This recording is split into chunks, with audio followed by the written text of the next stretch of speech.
Eighty मु करुली मो दियोर सहित टी मजा मस्ती। तो चलते देखा hi everyone welcome to my mini blog. तो ये सकाल सकाल आसते मोर कुन्नुसा दियोर ये दीज टे माड़ होती दीज थटा मजा करूँ आईटी से देखो गाल मुड़ा शिखाऊँ देखुना के क्यूट सा गाल मुड़ुंट देन ये आम दीज टे मजा मस्ती कर सारापर दीज जाक बहुत ही माड़ हो जानी कहीं मतलब छोट छुआ सहित लगे भल लगे और छोट छुआ भी मोर बहुत पसंद देखिए से केमती सब हरकत कर मतलब बहुत खुशी लगे एमती छोट छुआ छोट छोट हरकत गुड़ा देखिले के जानी कहीं देन हाँ ये भिडियोटा मुझे किसी लोक मान बनई जो लोक मैंने मो विषय किसी कहते मुझे भिडियो बनाऊँगी बोली हो बा किसी भी मो विषय जो मैंने किसी ना किसी कहते से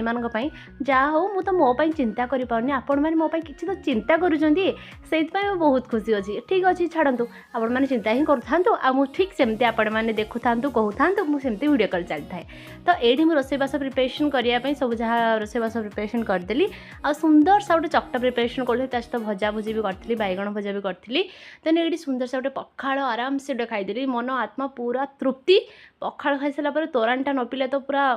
सब अधा अधा लगे देन तोराणी पीकी पखाड़ मोर कम्प्लीट हो गला आ बैगण भजाटा सीरियसली बहुत भल होता ये मुझे भुर्सुंगा पत्र आनी किसी गोटे तरकारी प्रिपरेसन करने जदि आज भिडियो भल लगे देन लाइक से subscribe thanks for watching Tata.